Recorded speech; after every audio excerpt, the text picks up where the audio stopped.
Hello and welcome back to the Chargers Check-In. My name is Cecilia, coming to you after a huge win. The vibes could not be better right now. This has been such an important game, man. And now they have, the mini bye. They have time to rest and recover. Some guys went down. We'll get into all that. But there was so much good tonight. I'm so excited to go through all of these takeaways on the offense and on the defense, who actually showed up to play, shut down the run game, and we're going to get into all that. But before we get into the details, we got to talk about the Jim Harbaugh effect, because I think a lot of people think that good coaching means that you're just going through a good time. There's not going to be any bad times.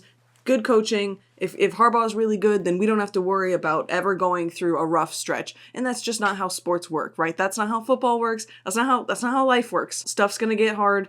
There's stuff out of your control, and you're also going to make mistakes. The question is your culture strong enough that it continues through those mistakes? And, someone asked Daniel Popper, the beat writer, how's the energy in the locker room? You're in there with those guys. Like, how does everybody feel? And he said, after the last two losses, the energy's still good. People are focused. People are bought in. They're not despairing. They just know that, the season is on the line and they got to fight for it. He said they were a close-knit group. That stuff matters, man. That stuff absolutely matters. It means when they come back this week, Herbert makes some great plays. Everyone is right there with him. Everyone is excited for him. We've seen in the past how teams can be fractured when they go through rough times, how you can get guys, throwing their helmet and stuff. I mean, you look at the Vikings right now and you see Carson Wentz he throws his helmet, he's yelling, he's upset, and he's just sitting on the bench by himself. No one wants to be near him.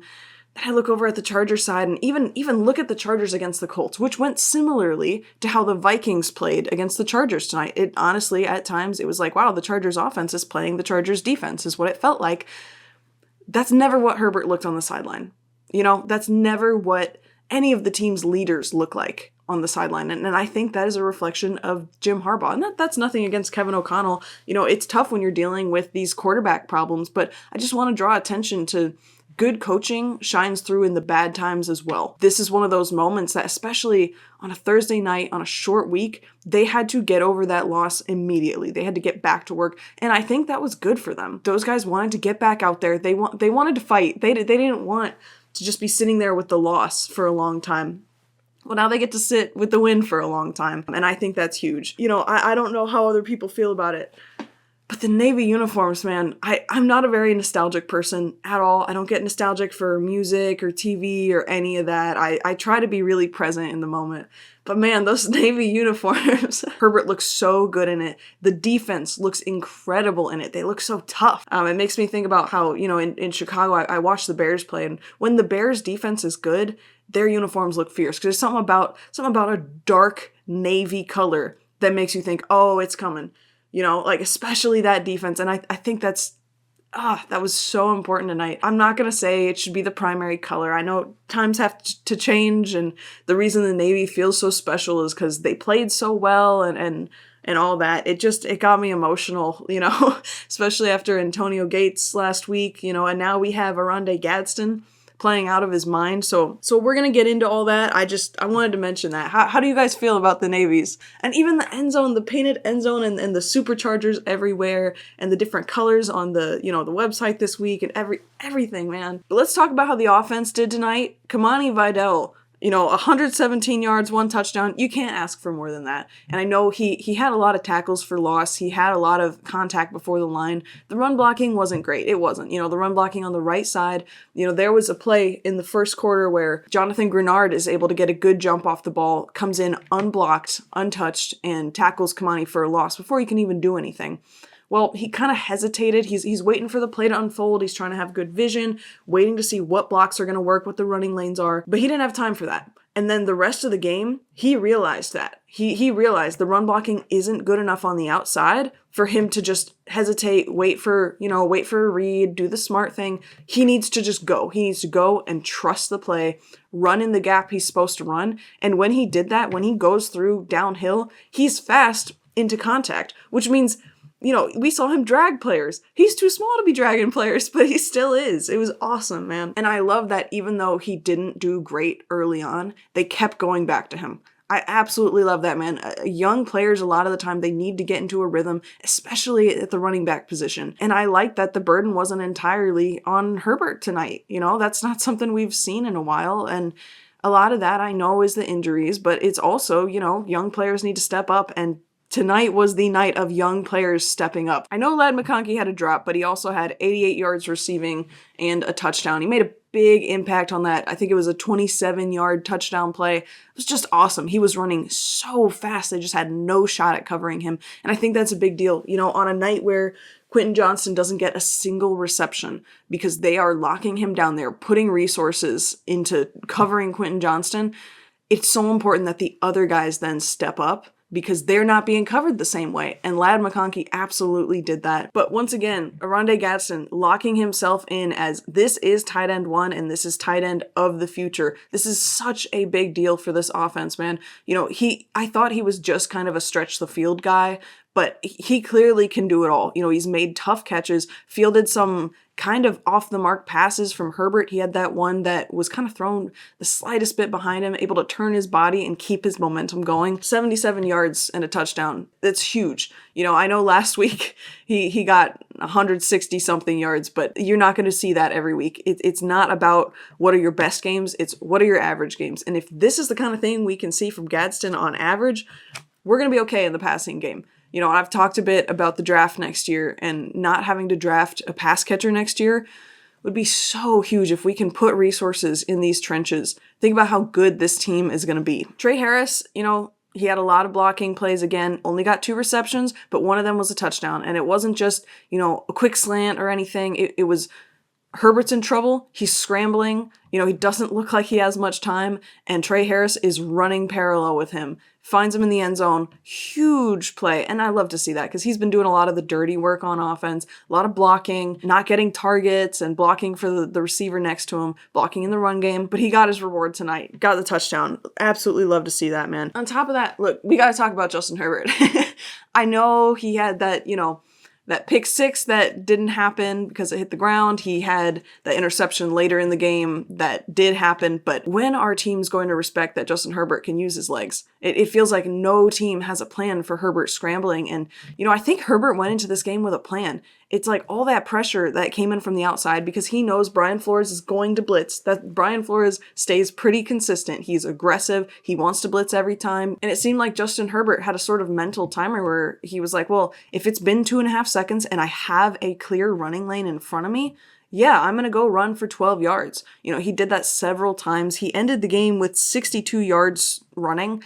That's huge. That is such a huge difference. And to me, that's why the Chargers didn't have to punt today. When's the last time the Chargers didn't have to punt? I think they said it was 2021. That is absolutely huge. And Herbert is using his legs. He clearly knew what would beat this Vikings defense and had a plan and did it himself. And it was great to see him go out there and not hesitate. So many times when you see him scramble, it's like, well, he knows that he could go and get 5 yards, but he doesn't want to take a hit. I think he had a sense of, well, if I'm standing back in the pocket, I'm taking hits anyway. I may as well go take hits moving forward, leaning my shoulder into it, instead of getting hit from behind, instead of getting hit in the legs, and so he still went out there and slid a few times. He had a good run for a first down that he was able to get out of bounds on. I think he's being very smart about it. He's taking fewer hits. That's one of our concerns last year is, it's great to see Herbert run, but he keeps taking these hits. He needs to, put a cap on that. Well, I think he has, and I think he's smart. He takes hits when he needs to, when there's something to be gained. These defenses need to have a plan for the Herbert scramble. He's too good. I still would like to see them throw a couple designed runs in there. I want defenses to plan for Herbert to run the ball so that we can do that much more in the passing game. And I know Carson Wentz was hurt. It was rough to watch him out there. I felt bad for him, but watching Carson Wentz handle these pocket collapsing blitzes and watching him handle this pressure really makes me appreciate Herbert that much more. Because I don't blame Carson Wentz for taking those sacks. The Chargers D-line ate tonight, and that's, the Jesse Minter brought pressure. That's not on Carson Wentz, but he has been decent at scrambling previously. He's made a big difference in previous games. He's kept drives alive with his legs. He wasn't able to do that tonight. Despite facing, a lot of pressure tonight, Justin Herbert was, and that is a huge difference. Once again, we are always taking for granted how good Herbert is at handling what is happening to him. You put in a vast majority of other good quarterbacks, and they cannot do what he is doing. I liked the play calling in this game. There was that 3rd and short where they have so many linemen out there, and they decide, let's throw a pass out there to Ladd instead of just try to run for 2 yards, and I thought that was a smart play also because Kimani Vidal hasn't been reliable running up the middle because that's not his skill set. Hassan Haskins is out.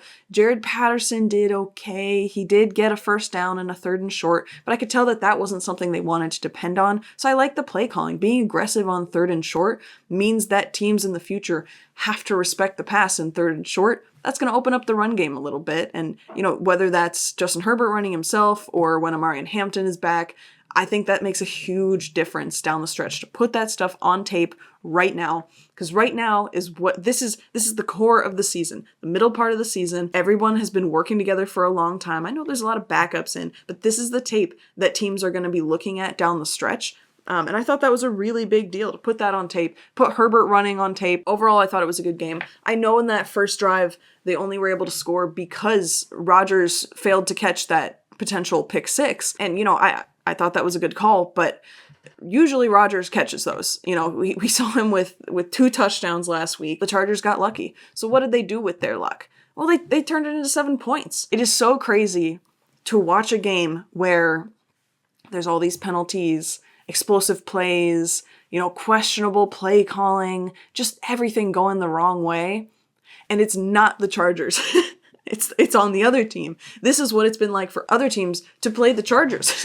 It's incredible. What a 180, man. I have my concerns about the offense, and I'll get into concerns at the end. I want to keep it positive for a little bit, but let's get into the defensive side. The defense was a lot more aggressive than normal tonight, and I like that. I think that's really important. When you're down some guys, when, things aren't going well, one thing that will always have the potential for a real spark for your team is getting after the quarterback. That's something the Vikings know. There's a reason that they always do that, and I like to see the Chargers do that. Not every play. I don't want them to be what Brian Flores and the Vikings are, but if they can mix that in sometimes and force the quarterback to think about these defensive linemen, that would be huge, especially now that Khalil Mack is back.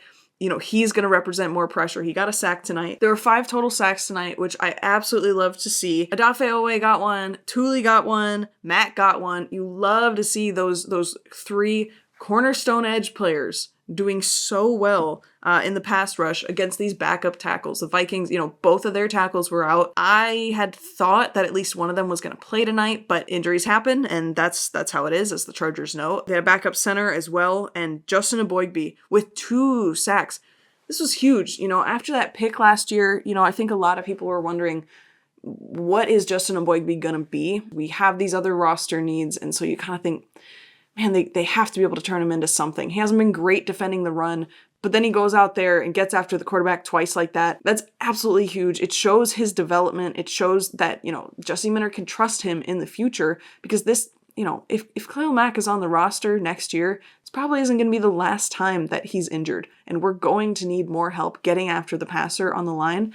That's going to make a big difference. I think it just gives him so much momentum. For a lot of the young players, they have to make a great play before they can believe that they can make a great play. I think making that first play brings up their average in the future. All across the board, this was a great game for that. So many young players got involved. Khalil Mack makes a big difference, and not just in terms of setting the edge. I can tell Carson Wentz felt him out there, because Khalil Mack does not let people escape sacks as easily as other players. And, he really collapses the pocket. That's the benefit of having someone who's not a speed rusher, but instead a real bull rusher, gonna close the pocket around a guy and make the interior pressure that much more effective. And, I thought the entire defensive line had a great night tonight. Jamari Caldwell didn't get a whole lot of opportunities to stop the run, but that's a good thing. The Chargers did a fantastic job stopping the run and getting ahead early, and so the Vikings couldn't afford to run the ball. Aaron Jones only had 15 yards rushing and 15 yards in receiving. That's huge. I thought Tier Tart and Jamari Caldwell both got decent penetration through the center of the line, and that's a big deal going against a backup center. What does it look like when the matchups favor you? You absolutely have to take advantage of those situations. We've seen how teams have done this against the Chargers with Bradley Boseman and how they've done it against the backup tackles. It was the Chargers defense's turn, finally, to have injuries go in their favor for once. And I thought they did a great job. They got some tackles for a loss. You know, they pretty much took Jordan Mason out of the game. He had very little impact. And, you know, this defense had some injuries. Tarheeb Still went out with a knee injury. Derwin James went out with an ankle injury. We're going to get to that. That is concerning. Tony Jefferson went out at some point. I'm not sure. I think he was able to come back in. RJ Mickens played because he had to. Normally, he does not get many snaps. It seems like they want to work him in, get him comfortable, and that they believe in him long term, but they didn't plan on him being out there the whole time. But he went out there, held his own, and then got an interception. Granted, you know, it was a bad Carson Wentz throw. He kind of floated that one, but I am super impressed with that. And like I said, that's a big play that buys him a lot of confidence in the future. That makes a huge impact. So you love to see all the young players getting involved. And in that first drive, when the Vikings have the ball, Denzel Perryman comes out there, first run play, sets the tone. You know, that's such a big impact. I think the Chargers felt him out there. I think the Vikings, they knew that they couldn't run against Khalil Mack and Jamari Caldwell, Denzel Perryman, and Tier Tart. Like, these guys had it shut down and forced them to pass the ball early. And I think that's what this defense wants. This is a defense that, you know, they go with these lighter boxes and the too high shell. They want teams to pass the ball. They don't want teams to be able to play the game that the Chargers want to play, which is run the clock, slow, methodical drives, defense out there for a long time. The defense, they want to get in and get out quickly. You know, the Chargers' first drive ended up taking like 7 minutes off the clock or something, and I feel like you can feel the difference, man. At the end of the game, the defensive players don't look so gassed. If you look at the post-game interviews, a lot of the time you'll see Derwin just looks exhausted. These guys are covered in sweat. They look like something's really been taken out of them. That wasn't the case in this game. And, you know, even on the offensive side, that makes a huge difference, especially on a short week. So now we have time to rest up. And I am going to get into some concerns, but before that, I want to talk about the special teams. Look, J.K. Scott is consistently fielding bad snaps from Rick Lovato, the backup long snapper, because that's, you know, long snapper. That was another injury that the Chargers are dealing with. He consistently does a really good job fielding the snaps and putting it in front of Cameron Dicker. And while Cameron Dicker clearly trusts him to do that, I think that was partially a factor in that missed field goal. Another factor was also that, you know, you had the Vikings player coming from the outside and he's diving across. Had Cameron Dicker kicked it down the middle, that probably would have been blocked. You know, and I'll have to watch the tape on that again to see if that was the adjustment, but that's what it looked like to me. Also, I really hate when broadcasters are like, oh, this kicker never misses. He never misses. Because, you know, obviously you feel like, oh, he's cursing them, which that, you know, that doesn't matter. But what it is like, okay, so now if he makes it, it's not exciting. We're not supposed to be excited. And if he misses it, it's horrible. It's terrible. That should never happen, right? To me, it's just really bad announcing, which is pretty much what So I'm hesitating to put that on Cameron Dicker. Obviously, what was on Cameron Dicker was that really weird kickoff that, you know, hit the Chargers player, I think, in the head or something, and he barely felt that or hit him in the leg. That was weird. I kind of like, well, Cameron Dicker normally is exceptionally good at forcing them to return it by making them catch the ball at the 1 yard line. You know, he generally is really good at that. He does a sort of really low boot to make that happen. Cameron Dicker's allowed to have an off day. I could kind of tell that he looked a little bit off, you know, after that first mistake. I'm not too worried about that. He has time to get right. Again, this mini bye, that's going to be really helpful. And speaking of the mini bye, I do have some concerns after this game. We had some injuries. Derwin James went out and then he had a boot on his ankle when he came back, according to the sideline reporter, and he came back out not in pads. He wasn't going to go back in. Tarheeb Still went out with a knee injury, but he apparently said after the game that he thinks he'll be okay, thinks he'll be good to play. And again, there's a mini bye, so he should be. I believe Tony Jefferson went out at one point, not sure on that. And Mekhi Becton went out early, and that was with a knee problem, which is not what you want to see. He has had a history of issues in his leg, and, you know, this is kind of what you expect with his history, but it's just bad timing with also having Trey Pipkins out. And I'm not sure if Trey Pipkins ended up getting any snaps. I believe he might have went in the like garbage time at the end. That's something to look out for. But the good news is with this mini bye, these guys have time to rest. They have time to get right. Against the Titans, it should be a healthier team. And in terms of concerns during the game, Jonathan Grenard was a problem. You know, I know that the stats say that, oh, Bobby Hart didn't allow any pressures. He was a problem in the run game, you know, and there were times that he just went in untouched and it wasn't on Bobby Hart. I'm going to have to watch and see if it was on Foster Sorrell or Bradley Bozeman or what that was. Foster Sorrell came in and played right guard after Mekhi Becton went out. But the run blocking on the right side, it did not look good. Kimani Vidal had no time to let blocks develop, let run lanes develop in front of him. He just had to run through traffic. And to his credit, he looked really good. When he goes downhill, he is hard to tackle, but he shouldn't have to do that. He should be able to stand back there for a second, be patient. Running backs talk about patience all the time, but you can't be patient if a guy's coming at you from the outside and you're going to get a tackle for loss. So that is concerning to me, but you still felt the Joe Alt impact on those runs. You still absolutely felt it. Joe Alt being healthy going forward is going to be huge. Another benefit of the mini bye. I want to talk briefly about, in the first half, it felt like every pass that Justin Herbert makes comes at the cost of him taking a big hit. And so the Vikings will blitz, we throw over the blitz, and they're punished for it, but Herbert is punished for it too. And I think that was something that Flores knew, like, okay, Herbert's going to burn us on this, but early on, we want to hit him anyways. And luckily the Chargers' run game was good enough that they couldn't keep it up at that rate. It was still concerning, and I think it's a factor in we're seeing Justin Herbert with these turnover-worthy plays. That second interception, that was on Herbert. The interceptions are getting a little concerning to me. To be clear, I think that's Justin Herbert playing at a more normal quarterback level. For most quarterbacks, I don't think it would be concerning. It would be like, well, he made a bad play, is what it is. But just because we have seen how excellent Herbert can be at preventing turnovers and protecting the ball, that is a little bit concerning to me. I think it gets better as the line gets healthier. I think when everyone's healthy, I'm not even going to be thinking about it. You know, obviously his touchdowns pretty much always outpace his interceptions anyways, but just something to look out for, something to think about. Ladd McConkey has had a few significant drops now they're on these catches that are really easy to make. It's getting a little bit concerning. I'm not, obviously Ladd McConkey's still a huge part of this offense. I'm concerned he's going to get in his head about it. Quentin Johnston didn't have a catch tonight, so it feels like he had no impact. I have a feeling when I go back and watch the tape, I'm going to find that he had some significant blocks.